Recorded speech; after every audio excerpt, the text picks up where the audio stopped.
Welcome to All Electric Conversations, where we talk with pioneers in traveling with electric vehicles. We're your hosts, Katie and Steve Krivolovic of the All Electric family. From road trips and towing to daily life, we'll hear stories of wanderlust and progress to inspire your own adventures with All Electric Conversations. Welcome back to another All Electric Conversations podcast. I am Katie Krivolovic.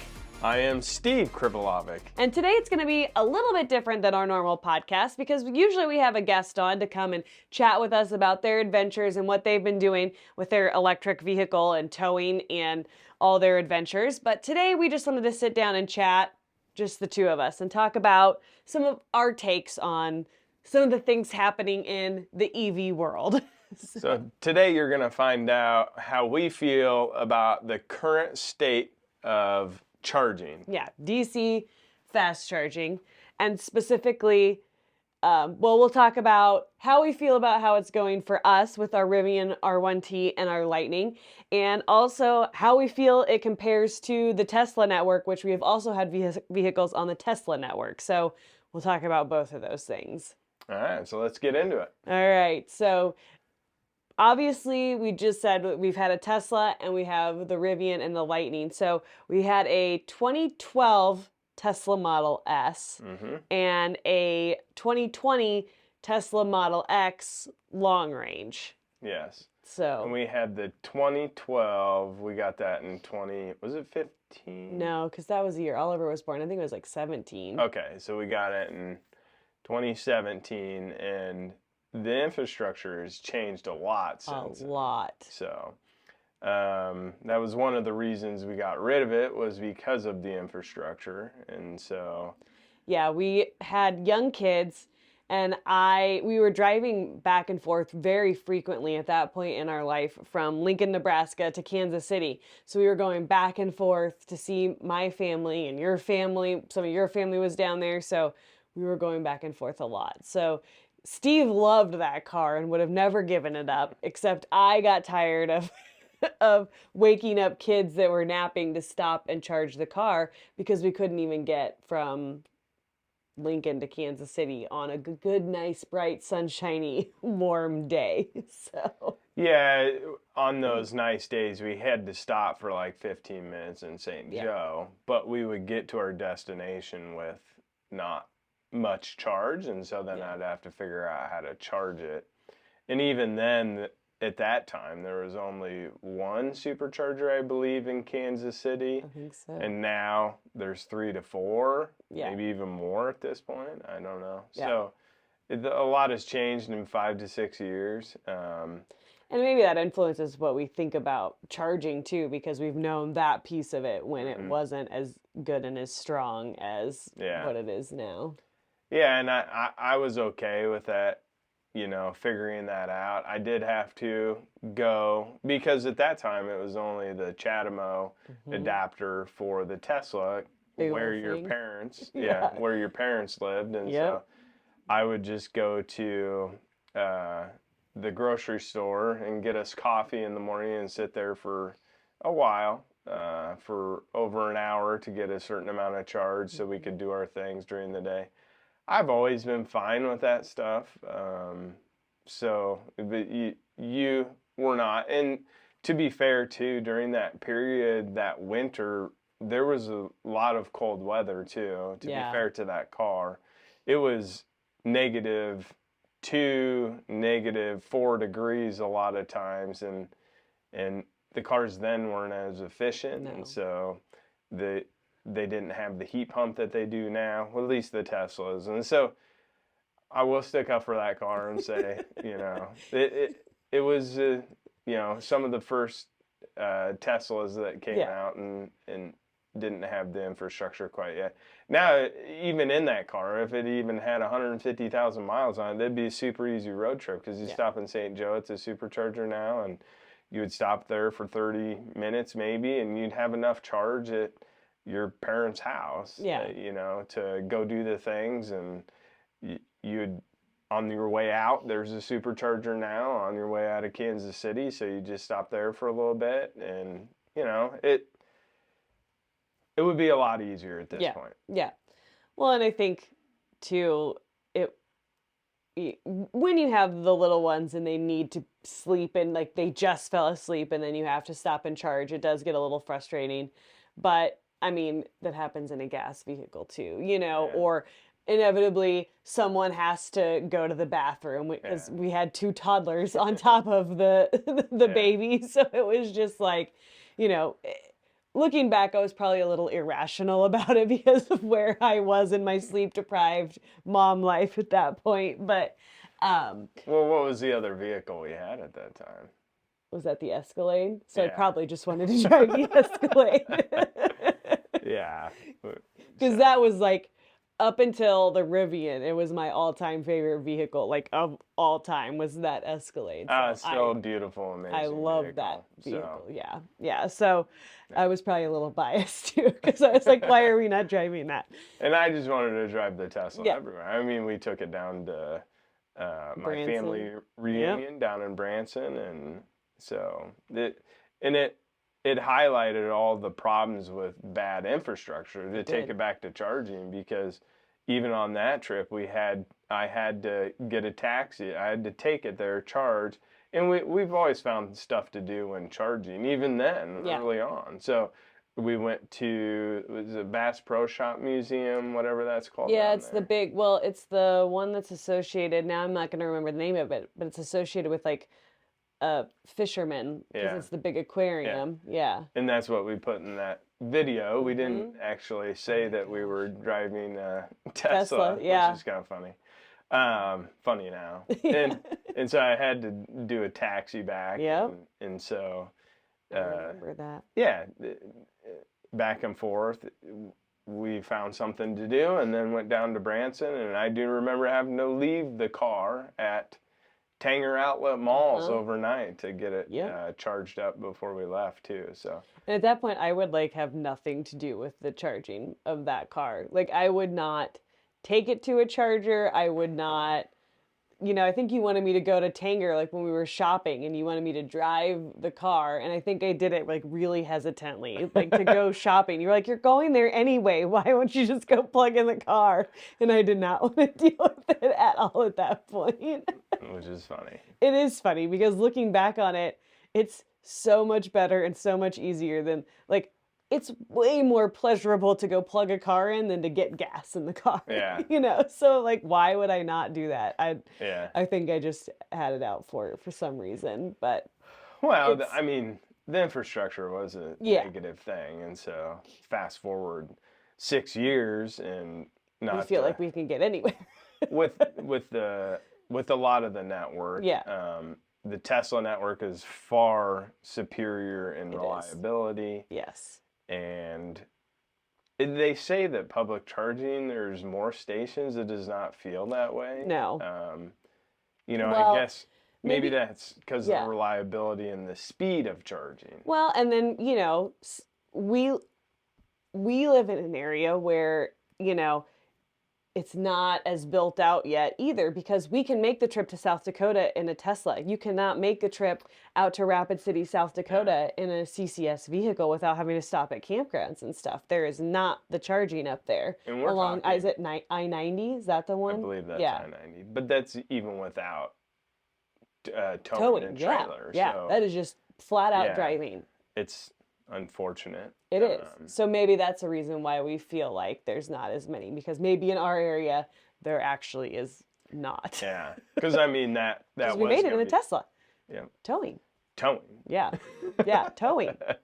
So, yeah, maybe it's different in our area, and then also the speed of the chargers too. Yeah. Around here, you have Electrify America. You have to go 3.5 hours to get an EV Go station that's comparable to Electrify America. And so we can't really speak too much about EV Go because the only time we've charged on it, it works. Yeah. We've seen other people have trouble with it, but that's not been our case. Electrify America has always been problematic for us. But it's also the most common one in our area. Yeah. We essentially have Charge Point and Electrify America, and that's it. And your charge points are going to be your 50 to 60 kilowatt chargers. So they're a bit slower. On our last towing video, that's what we had to hit there and Yep. back. So, Which they're usually, I mean, in our experience, they've been relatively reliable, those 50 they kilowatt have been very chargers. reliable. And so, like, you know, when you're going into those areas, it's all that's there. Like, Yeah. it is that one 50 kilowatt charger, and that is it. You're lucky if there's even another J1772 anywhere around it. So you want it to be reliable. So it's been great that it's been reliable, but it is slower, and we do have to sit there for a while and plan some things out. So, yeah, I mean, but it is great that they're there, because there were places that we thought we weren't going to be able to go, and then we started digging in, and we're like, oh, well, there's some, charge point 50 kilowatts, so we can do it. We're just going to have to take a little bit longer to get there, and that was towing. If we were flat out driving, it would have been. Oh, to Kansas City, we can make it all the way. Yeah, it's exactly. Not that big a deal. It's so. Yeah, and I will kind of go back to the charge point, us saying it's reliable. There has been that trip Thanksgiving in St. Joe, the charge point charger was down. Right. So, well, and that's why we down. had to. Yeah, that's what I've saw in the comments recently. Yeah. I have not checked that myself, but no. So the reliability, I guess.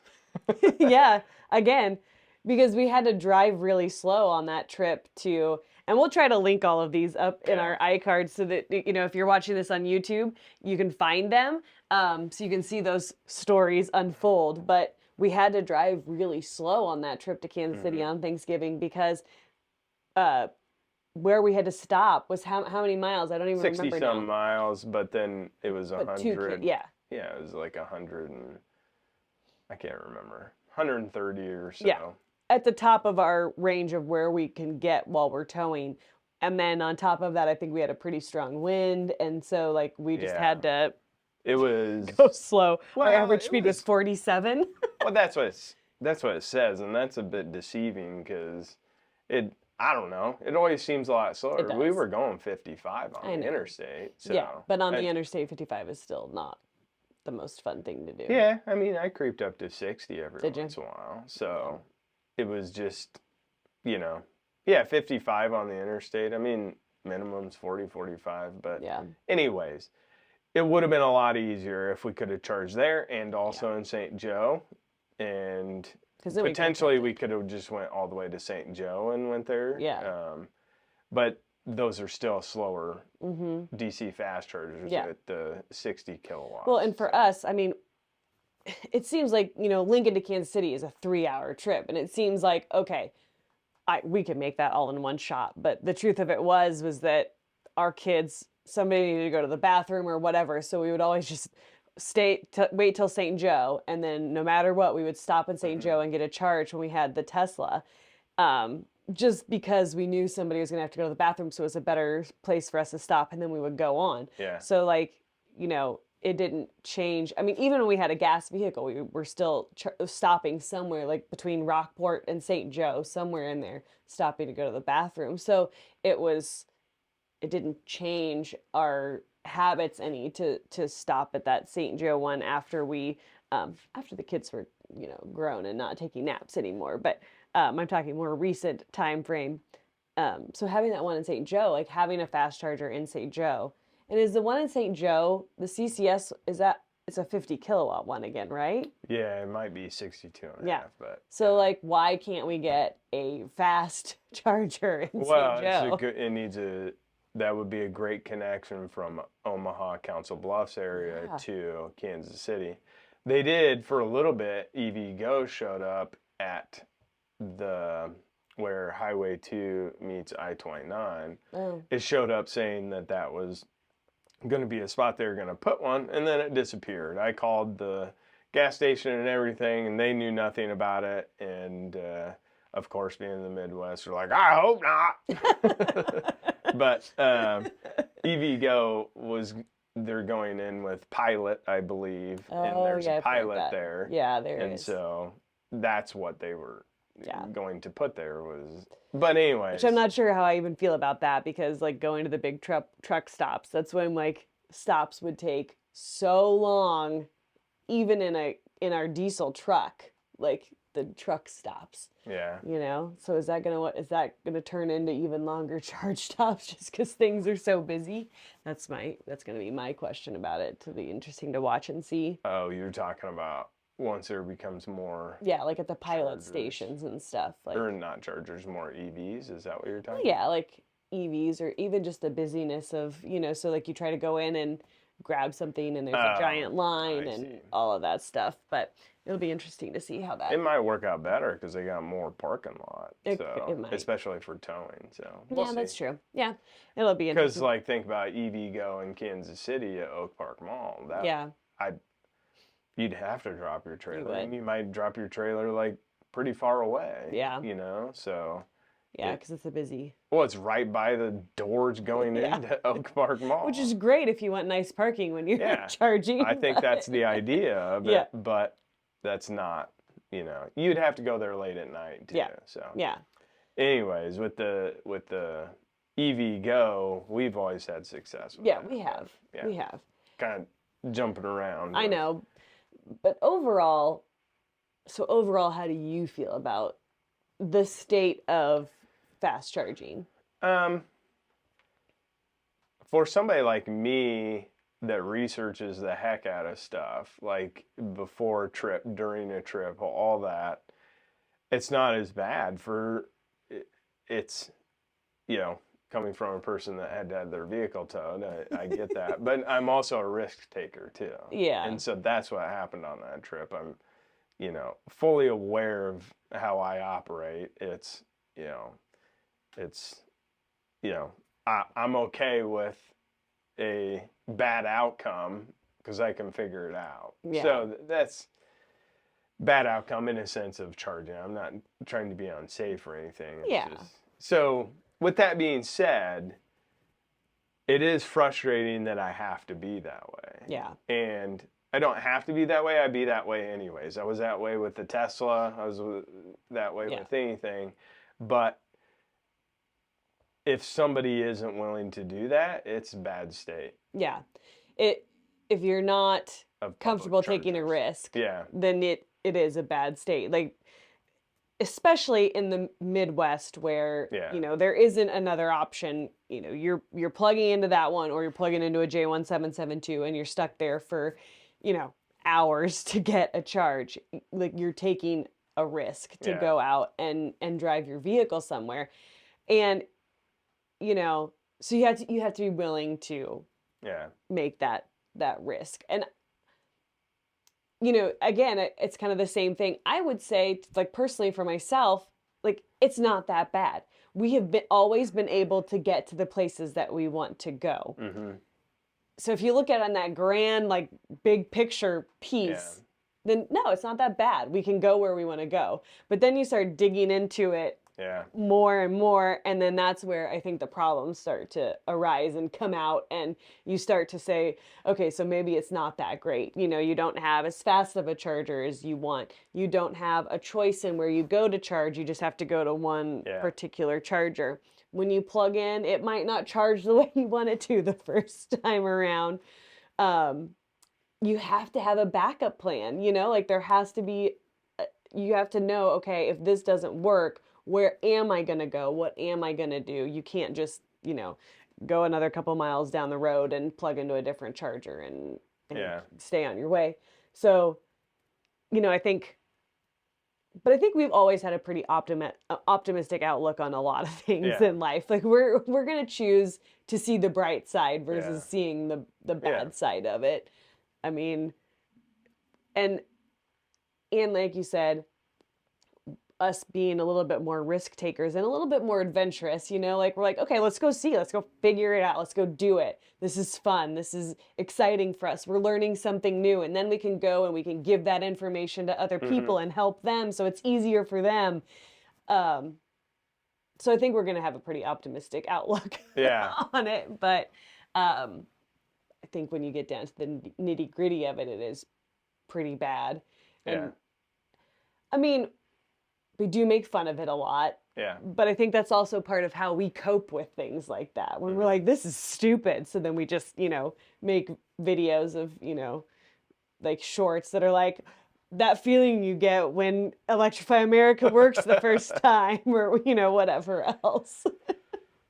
Yeah, I suppose it is us dealing with the state of the current charging situation. So, yeah, with the DC fast charge, the public charging is a bit hit or miss. Yeah. And hit or miss in a bunch of different areas that we've already touched on. Yeah. Reliability, speed, all that stuff. Mm-hmm. And so it's frustrating that they just can't get it right. Yeah. Because Tesla's been doing it for so long, but anyway. We've watched them evolve even over the 5-6 years that we have owned a Tesla. And we'll go back to, we live in the Midwest, and so that, plays a big role too, where they have less of, Tesla superchargers are less around here than they are everywhere else. And so we've seen it evolve quite a bit around here. And, the reliability is always there. We haven't ever had a problem. We waited maybe one time, and that was maybe twice. I don't know. But that was down in, was that Memphis, Tennessee? I believe so. And, it wasn't, there's a place, we had to eat anyways, and we had to do this other stuff. And so I think it was a little bit older charger too, wasn't it? Like it wasn't. Yeah. So people were having to charge longer to get the charge that they needed. Yeah. Had it been a faster one, it probably wouldn't have been a wait. No. But yeah, we never couldn't get a charge. And that's not to say that it was completely perfect though, because we did.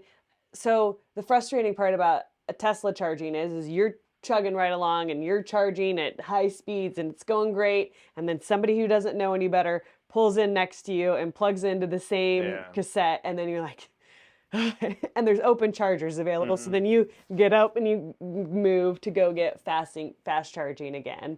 So that we did do that a lot.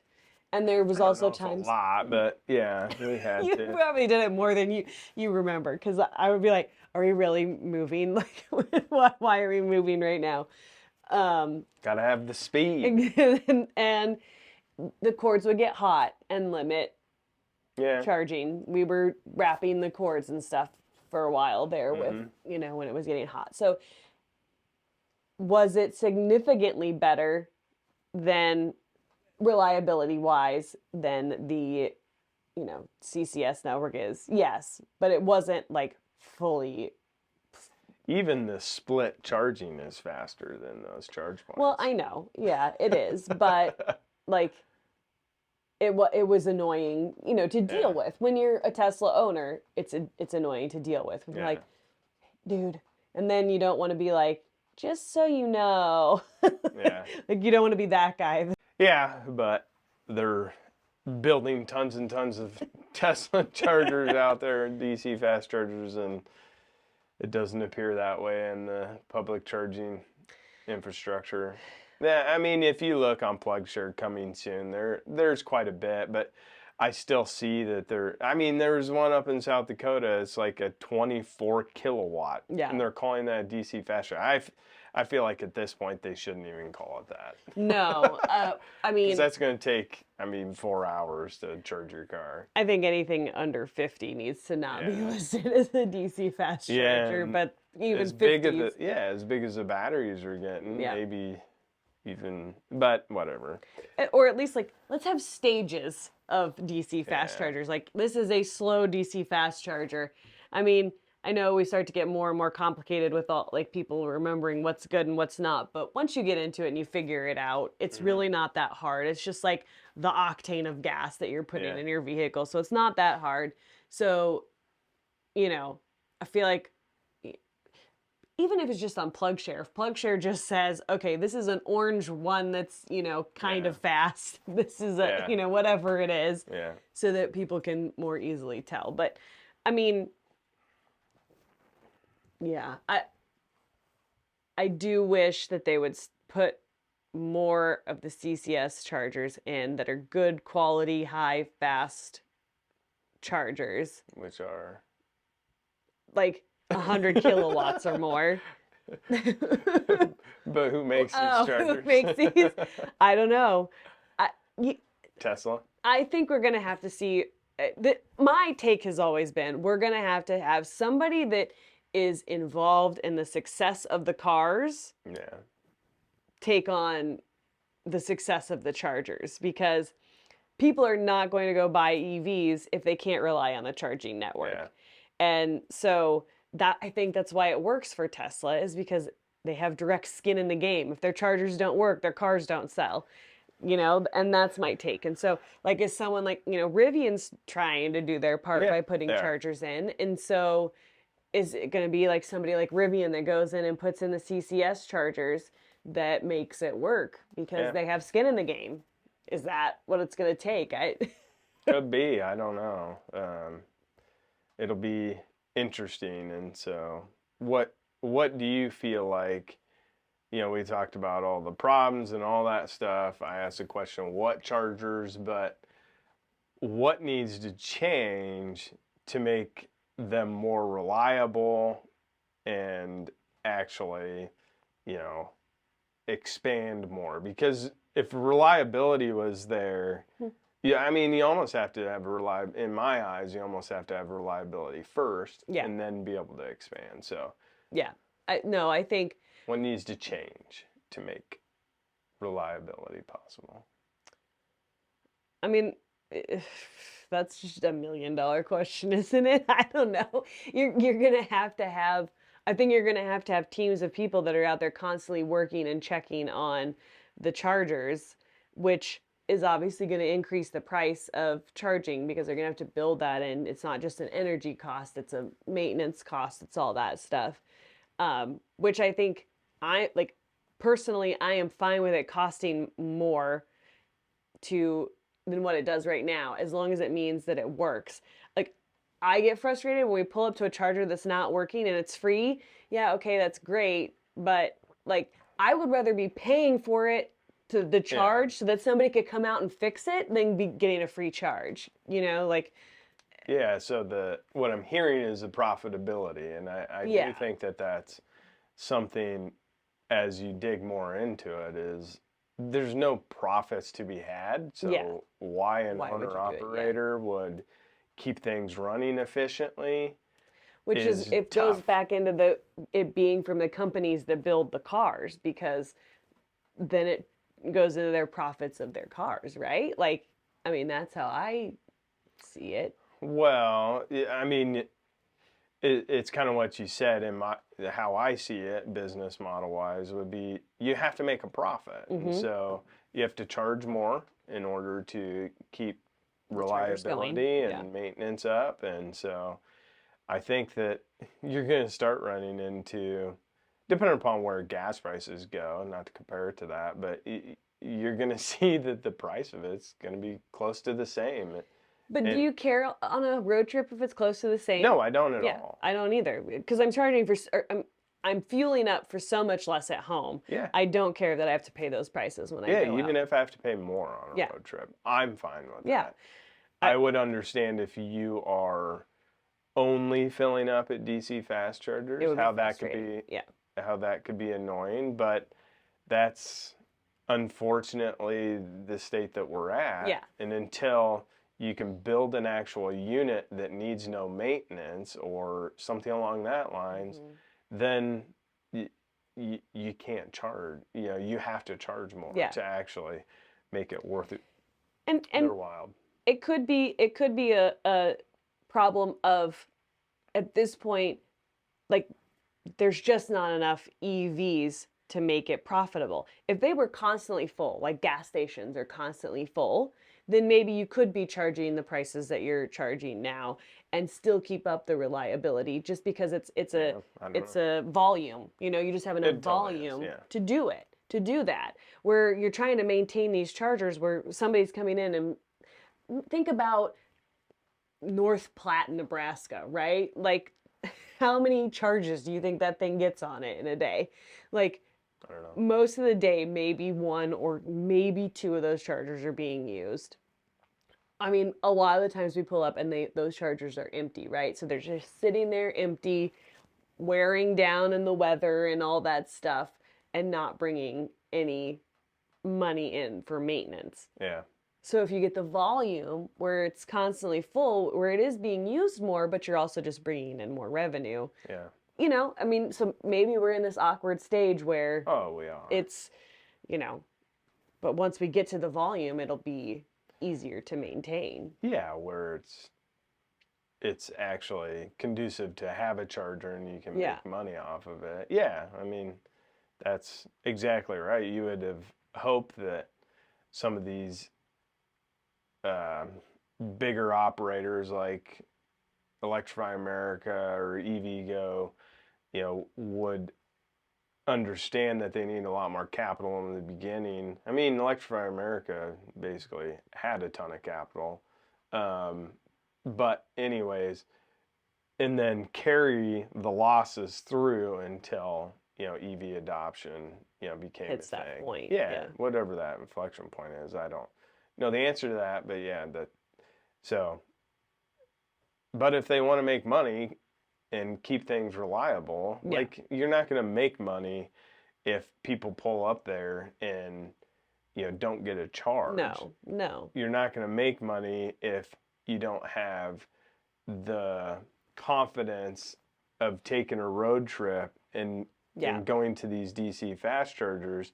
Because if I have an Escalade like we had back then, we would have taken that. Yeah. If the reliability wasn't there at all with a Tesla, we would have been driving that vehicle. We would have. Yeah. And like, you know, when we get to that point, like obviously I feel like they are going to have to raise the prices of DC fast charging until we get to that point. And then maybe we'll see them come back down and it'll be, and then the person that can only charge on a DC fast charger can come back into the game and would see it to be a better option for them because they, you know, it's not as expensive as a gas car anymore. Yeah. But, you know, like we said, I would much rather pay more money for it and have it work than pay less or pay nothing and have it not work. So let's talk about some of the annoyances that some old guards have with, you know, that have owned electric vehicles for a long time, and when they pull up to a DC fast charger and there are these vehicles charging there for an extended period of time. There's two incidents that we'll talk about, but one being, you know, no idle fees and stuff like that. So is that a big problem? That's a huge problem. Yeah. Because especially as more and more people come onto the EV world and those chargers do get busier and busier, a car that's sitting there with no idle fees, like just sitting there taking up a working charger. And one of the instances that you're talking about, it was in Grand Island, right? So it was Grand Island, Nebraska, and two of the chargers were not working. And then in the third charger, there was it a bolt? What was it? Yeah, probably. Anyway, a car that had been sitting there and had been fully charged and was idle for a long time. I don't remember what it was. 6 or 8 hours. Yeah, I can't remember. hours. Yeah. Hours. And then there was one more charger available. And there was another Rivian that pulled up, and they were charging on the one, and they were even charging on a slower speed than they should have been, because this Bolt was sitting at a 350 charger idle for 8 hours. Yeah. And the other two chargers weren't working. So we ended up taking the charger out and charging. And like, there are going to be people that won't do that. And we debated not doing it. Like, we were like, do we take the charge? Like, do we just go take it? It felt like it was some sort of violation on that vehicle or that person. But, you know. I think it's going to be a huge problem. What do you think?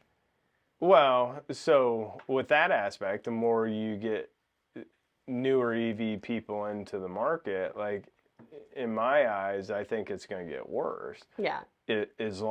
Unless if they charge idle fees, and they have to. Yes. Because let's say I'm just a big bulky new person. Idle fees. Yeah, it has to be real bad. Yeah. Let's say I'm new into the EV space, and you know I'm just shopping at Walmart or something like that, and I don't really care. You know, it's like, and so it's like, oh, this took a half hour, an hour longer than I thought. It doesn't really matter, but a half hour longer or an hour longer, even past, even if you're not accruing idle fees and you're just charging the last 10% of your battery, and you could have unhooked to get your next destination or whatever it was, like that's taking a half hour from the person behind you or an hour away from them. So then it's going to frustrate more and more people. So. Do you think there's a way to prevent people from, like in the instances that you were just talking about though, where like they can go on, they can move on, they can make it to their next charger, but they're still charging up to that 100%. Is there a way to prevent that? I mean... Probably not. The only way to do that is to have a lot of chargers. Yeah, a lot of chargers and a lot of knowledge. Yeah. You know. I mean, you don't leave your vehicle at a gas pump. I know. So that's where I don't fully understand that disconnect. Well, I somewhat do, I guess, because it doesn't take as long to fill up. Well, it doesn't take as long to fill up, but it's also like in a lot of places, especially, well, look at the signage, right? So the signage has started to switch to only while charging, blah, blah, blah. But for so long, it was EV parking only, parking only. So then people got it in their heads, okay, I can park here just because I have an EV, even if I'm charging or not. So I don't fully understand that, but... Yeah. So, but yeah, to me, it people need to think about it more like a gas pump. As soon as you're done, move on. Yeah. You know, but... I think back to even that time we had the Tesla and we were in Springfield, Missouri, going to Branson. You know, we were still at that museum, but the car was getting to the point of where it was done, to the point, you know, that I needed to get it. And I was getting nervous because I'm like, I shouldn't leave it there. And when I pulled up, there was one other vehicle there, and I believe there was 6 chargers. So, like, the fact that I was even conscious of that early on tells me that, I mean, most people should be, but they are not. Well, how long did it take us to even like want to block chargers that weren't working? I know, yeah. You know, like I think we're pretty conscious about that. The stupid Midwest thing, so. Hold on, I better make sure that this is like not the school or something. No, okay. How long have we been? Okay. So how long? 37. So we can go a little bit longer. Yeah. So let's move on to what I think is another thing that we can talk about, and that is car companies offering free DC fast charging. So is that a problem? Will they continue to do that as a incentive to sell their vehicles? And you know, if it is a problem, how do we educate people on the fact that it's not conducive to do that when it's free? You answer your own question first. I answered the last one first time around. So what do you think? Well, I don't know. Like, people, once again, should just be considerate. That's my thought. But also try to be a free thinker, and whether people tell me something's free or not, like I look into it and try to figure out if I'm going to be affecting other people's lives, and so I wouldn't do that. And also the ease of charging at home is so easy, and so I don't fully understand you're going to this place and charging for a half hour, 45 minutes to save, in our estimation of how much we drive, $50 a month. If that. So I have one argument for you, which is, well, I'm going to preface it by saying that I do not think that a majority of companies should be doing that, just because it's going to be taken advantage of, and it's already on charging networks that are struggling, that are having a problem. Because we had free supercharging on our Tesla Model X. And we would go to dinner. And our S. And our S. We would go to dinner because they had a restaurant in the Hy-Vee store. And so we would just go there for fun, to go plug in the Tesla. That was for fun. And go. We didn't do it for free. Well, yeah, we didn't do it for free. We did it for fun. But we may not have done it as often had it not been free. So we've kind of partook in that. However, that being said, this was at a bank of 8. How many superchargers are out there? 6 Tesla superchargers. And we were probably usually the only person at that supercharger. It was always exciting to see somebody. Yeah, like we'd be like, oh, there's somebody there. We'd get really excited. And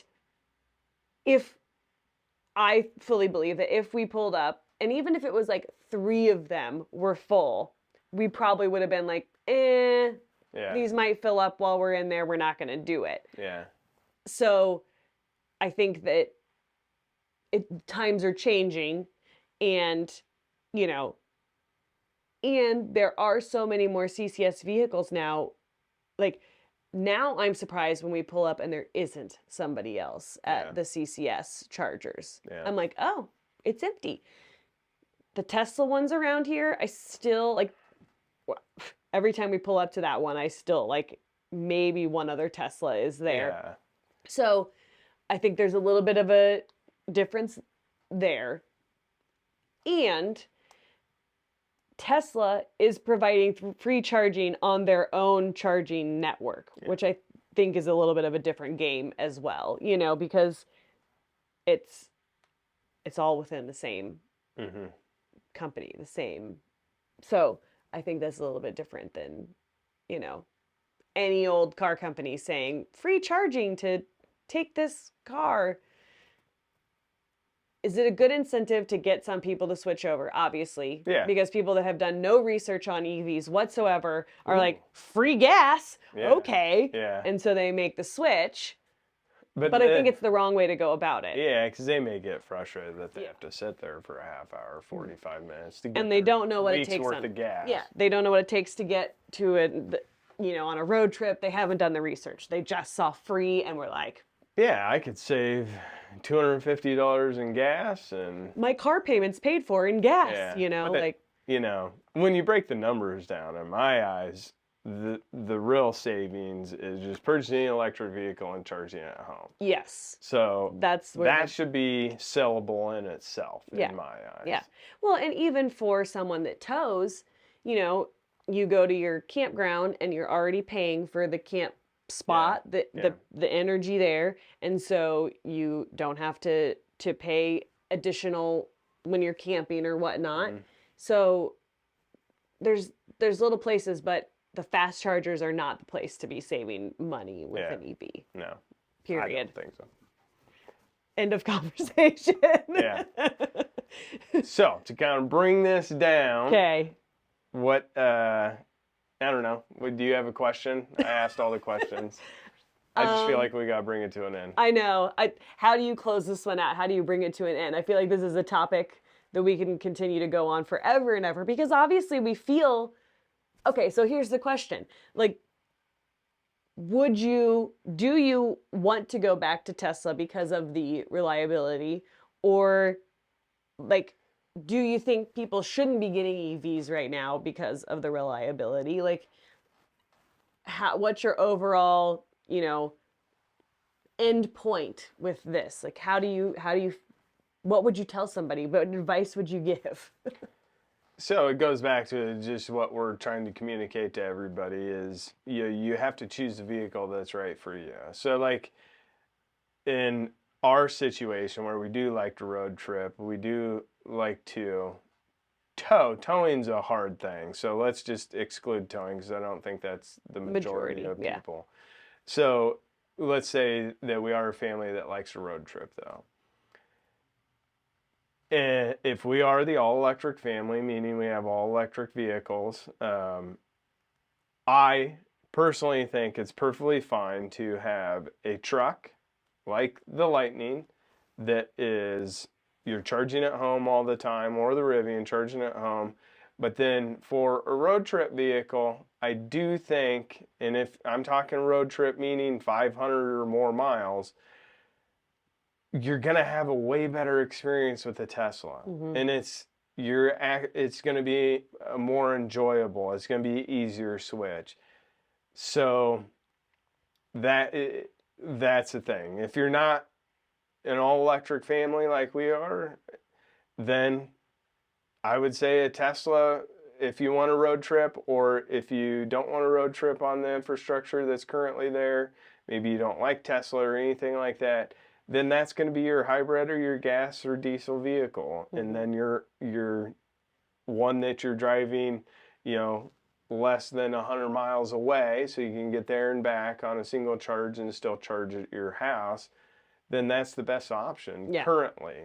And so I do not think you're going to have a great experience, unfortunately, on the public charging.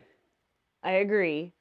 But I have to say, though, even with like the hiccups and the problems that we've had on the CCS network, on the public charging, if the Lightning or the Rivian or whatever vehicle it is that's a non-Tesla, if it like excites you, like if you love that vehicle, I don't think it's so annoying that it makes it so that you shouldn't get that vehicle.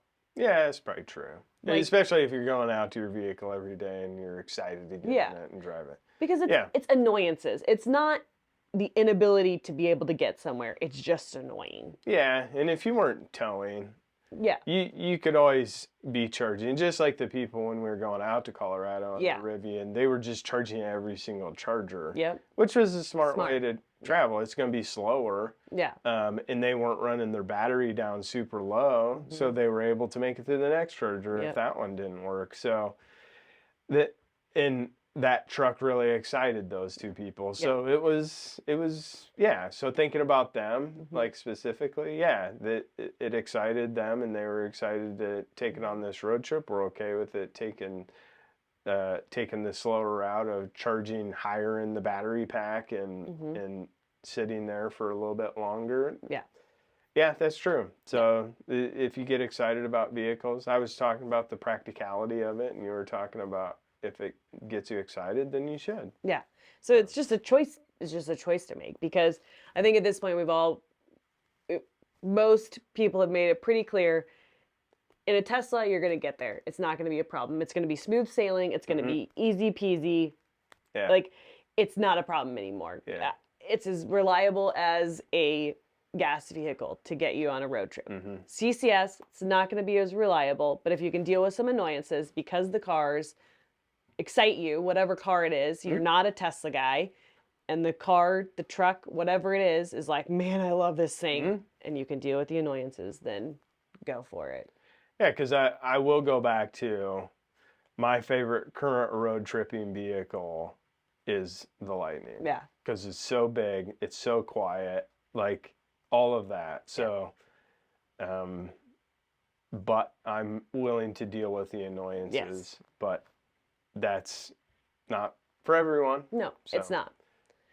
And we're not speaking to those people probably. So. No, those people are probably, but anyway, hopefully you guys liked having us have a conversation. If you want to see more of these, let us know. Drop us a message, drop us a comment. What do you want us to talk about?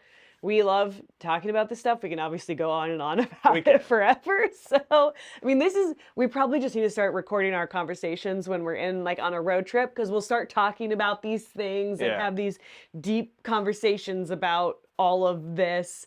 And so we would love to talk about it more. So if you guys like this, let us know. Yeah, and if there's other topics that you would like us to cover, anything like that, I'm sure it interests us, or we've already had the conversation. And so let us know. And we are always looking for people that enjoy electric vehicles, or even are coming into the electric vehicle arena, market, however you want to call it. We would love you on the podcast. Just reach out to us, and we got some exciting people coming up that on the podcast that we're excited about. And if you like more of this, please let us know. Yep. I enjoyed it. Yeah. Thanks for joining us today. See you guys. Thanks for listening. Find all of our show notes at allelectricfamily.com/allelectricconversations. Be sure to connect with us on YouTube, Instagram, TikTok, and Facebook at All Electric Family. Find us on Twitter as All Electric Fam. You can find our podcast on iTunes, Spotify, or wherever you get your podcasts. If you enjoyed this story, please be sure to share it and hit that subscribe button. Leave a review and help inspire others to hit the road. Until next time, stay charged.